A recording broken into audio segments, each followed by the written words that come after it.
नमस्कार दोस्तों, स्वागत है आप सभी का। दोस्तों आप सब कैसे हैं? उम्मीद है आप सब स्वस्थ होंगे। तो दोस्तों आज की वीडियो बहुत ही इम्पॉर्टेंट होने वाली है, क्योंकि आज की वीडियो में हम जानेंगे समास के बारे में। दोस्तों आगे बढ़ने से पहले आपसे रिक्वेस्ट है, अगर आप चैनल पर नए हैं तो प्लीज़ चैनल को सब्सक्राइब कर लें, ताकि ऐसी ही महत्वपूर्ण वीडियो आप सभी तक पहुंचती रहे। तो आइए दोस्तों शुरू करते हैं आज की क्लास। दोस्तों समास क्या होता है, सबसे पहले अर्थ जान लेते हैं। समास का अर्थ होता है संक्षिप्तीकरण। और समास बनता कैसे है? तो दो या दो से अधिक शब्दों के परस्पर मेल से समास बनता है। अब दो या दो से अधिक शब्द मिल जाएं तो समास बन जाता है, और दो या दो से अधिक वर्ण मिल जाएं तो फिर क्या बनता है? दो या दो से अधिक वर्ण मिलने से संधि बन जाती है। तो ये दोस्तों आपको याद रखना है। अब दोस्तों समास के कितने भेद होते हैं? तो समास के 6 भेद होते हैं। समास 6 प्रकार का होता है, और इसके कौन कौन से नाम हैं ये हम जान लेते हैं। और आगे बढ़ने से पहले दोस्तों ये भी आपको याद रखना है कि समास का विलोम व्यास होता है, ये आप सभी को याद रखना है। दोस्तों समास कितने प्रकार के हैं हम वो जान लेते हैं। समास 6 प्रकार के होते हैं। पहला है अव्ययी भाव समास, दूसरा है तत्पुरुष समास, तीसरा है कर्मधारय समास, चौथा है द्विगु समास, पांचवा है बहुव्रीहि समास, और छठा है द्वंद्व समास।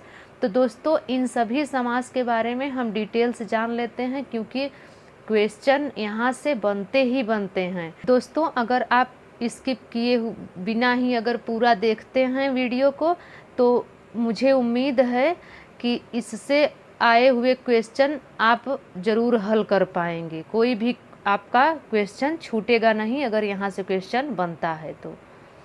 पहला है दोस्तों अव्ययी भाव समास। इस समास में पूर्व पद प्रधान होता है। इसका मतलब है कि इस समास का पहला पद प्रधान होता है। जैसे आजन्म मतलब जन्म तक, इसका पूर्व पद प्रधान है। यथा रुचि मतलब रुचि के अनुसार। प्रतिदिन मतलब प्रत्येक दिन। यथा समय यानी समय के अनुसार।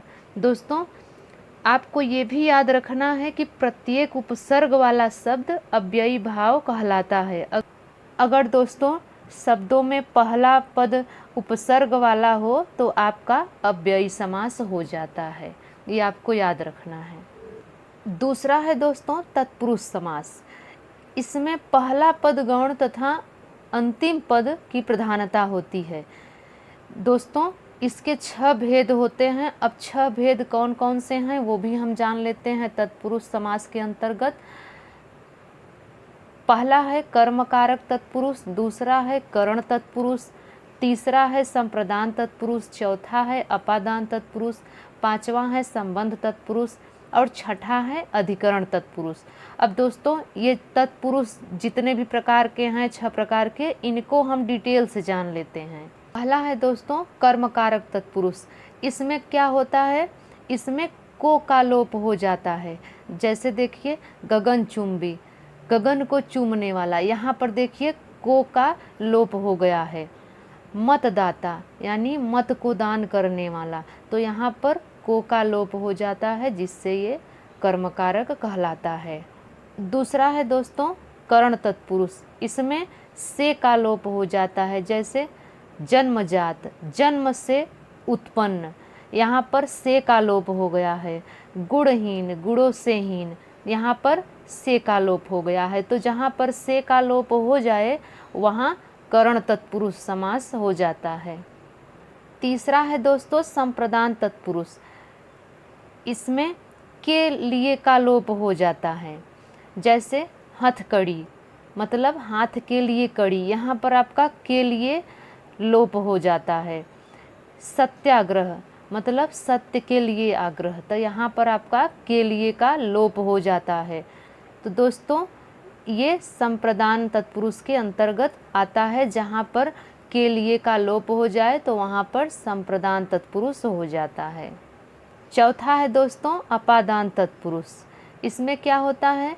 इसमें से अलग होने का लोप हो जाता है। जैसे धनहीन धन से हीन, यह कहीं ना कहीं धन से हीन मतलब अलगाव होने का प्रतीक है।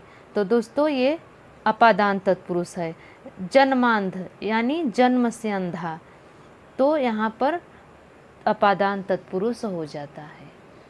पांचवा है दोस्तों संबंध तत्पुरुष। इसमें क्या होता है कि इसमें का, की, के का लोप हो जाता है। जैसे प्रेम सागर यानी प्रेम का सागर, तो यहाँ पर का लोप हो गया है।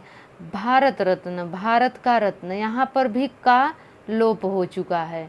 तो ये आपका संबंध तत्पुरुष हो जाएगा। जहाँ पर से का, की, के का लोप हो जाए वहाँ पर संबंध तत्पुरुष हो जाता है। आगे है दोस्तों छठा अधिकरण तत्पुरुष। इसमें में पर का लोप हो जाता है।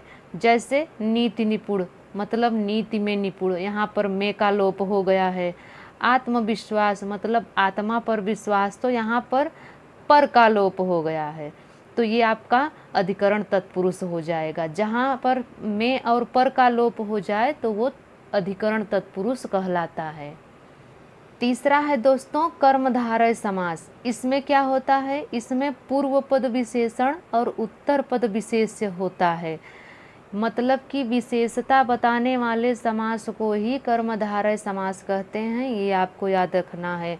किसी चीज़ की विशेषता बताई जा रही हो तो वो कर्मधारय समास हो जाता है। जैसे कि काली मिर्च, काली है जो मिर्च, अब मिर्च की क्या विशेषता है कि वह काली है। नील कमल, नीला है जो कमल, अब कमल की क्या विशेषता है कि वो नीला है। नीलांबर, नीला है जो अंबर, अब अंबर की क्या विशेषता है कि वह नीला है। तो इस प्रकार दोस्तों जहाँ पर विशेषता बताई जा रही हो वहाँ पर आपका कर्मधारय समास हो जाता है, ये आपको याद रखना है। चौथा है दोस्तों द्विगु समास। इसका पूर्व पद संख्यावाचक होता है। जिस शब्द का पूर्व पद संख्यावाचक हो दोस्तों वो द्विगु समास होता है। जैसे नवरत्न, नवरत्नों का समूह है, तो यहाँ पर नव जो है ये संख्यावाचक शब्द है।